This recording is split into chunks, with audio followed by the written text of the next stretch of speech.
చెప్పాలంటే other phase లో విషయాన్ని మర్చిపోయి అక్కడ పవన్ కళ్యాణ్ గారు లా అండ్ ఆర్డర్ ని నేను తీసుకుంటా అన్న మాటని దాని నానా అర్థాలు సినానిమ్స్ తీసుకొని ఏదేదో మాట్లాడుతున్నారు.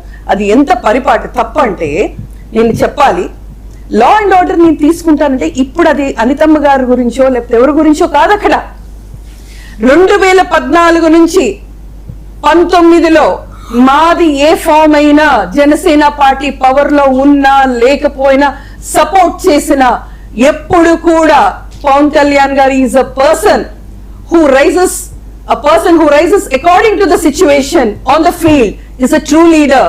మాకు పదవులు అక్కర్లేదు, పవర్లు అక్కర్లేదు. ఇప్పుడు కూటమిలో సఖ్యతగా ఒక పద్ధతిగా వెళ్తున్నాం. ఎందుకు ఒక అంటే జనరల్ గా వైసీపీ లీడర్స్ కి ఒక మాట చెప్పాలి. ఓ పొలిటికల్ సైన్స్ అనేది ఒకటి చదువుకొని ఒక పద్ధతిగా పొలిటికల్ ఫీల్డ్ అంటూ తెలిస్తే చెక్ అండ్ బ్యాలెన్స్ అన్నది ఒకటి ఉంటుందండి. వర్మ గారు, నేను ఇది ఎందుకంటే చెప్పాలి, వైసీపీ ఉన్నప్పుడు మేము చెక్ అండ్ బ్యాలెన్స్ గా మేము బిహేవ్ చేసాం. వి వర్ responsible accountable people.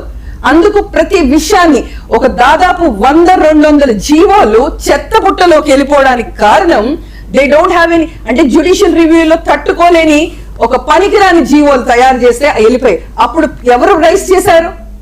It is we Janasena party. ఇప్పుడు కూటమిలో మాది పివోటల్ రోల్, మా బాధ్యతగా మేము చేస్తున్నాం. ఒక క్రైమ్ ని కాస్త మీరు వేరేలాగా తీసుకెళ్ళడం చాలా తప్పు.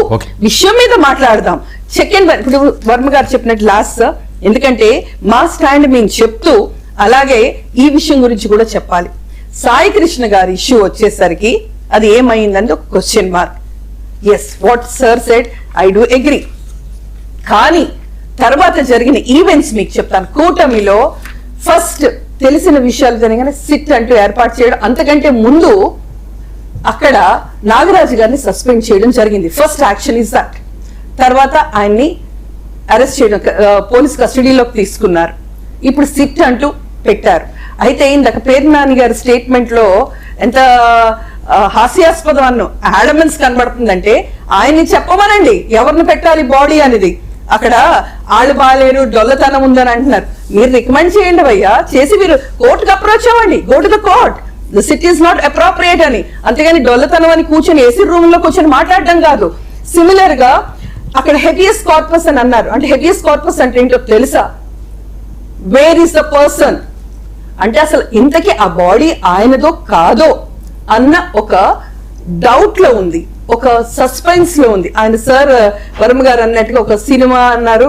వెల్ ఆ సినిమా కొంచెం తక్కువే నేను చూసేది, బట్ క్లియర్ గా చెప్తున్నాను, ఒక హెబియస్ కార్పస్ అన్నది వేర్ ఇస్ ద పర్సన్, అసలు ఇంతకీ ఆయన కాదా, అసలు ఆయన బాడీ అయినా. తల్లి బూడిద అడుగుతుందంటే ఎంత బాధపడుతూ అందో ఇవి మనం మాట్లాడదాం. విషయం గురించి మాట్లాడదాం. క్రైమ్ ఎందుకు జరిగింది, అసలు ఏం జరిగిందని. ఎప్పుడైతే కాపు XYZ ఫ్యాక్టర్స్ పెట్టారో అప్పుడు పవన్ కళ్యాణ్ గారు అన్నారు అది క్రైమ్. క్రైమ్ ని క్రిమినల్ గా చూడండి, క్రైమ్ ని క్రైమ్ గా చూడండి. అంతేకాని పవన్ కళ్యాణ్ గారు దాటి మాట్లాడలేదు, మితిమీరి మాట్లాడలేదు. ఇప్పుడు నన్ను పదే అంటే he has to explain right as a party president and also deputy CM గారి మీద ఇష్టం ఏదో గుంటల మీద చిన్న పిల్లల మీద వేస్తేనే మూతి చంప చెళ్ళని ఇస్తారు. అలాంటిది ఒక డిప్యూటీ సీఎం ని నువ్వు అని మాట్లాడుతుంటే ఏదో కోట్ వేసుకున్నానని ఒక అడ్వకేట్ ఏంటి పోతే ఈకే కదా, కొండొస్తే వచ్చింది లేకపోతే ఈకే కదా, అందరు ఎవరిని టచ్ చేస్తే వాళ్ళు ఫేమస్ అవుతారో అందుకని అందరు డిప్యూటీ సీఎం గారిని టచ్ చేస్తున్నారు. అది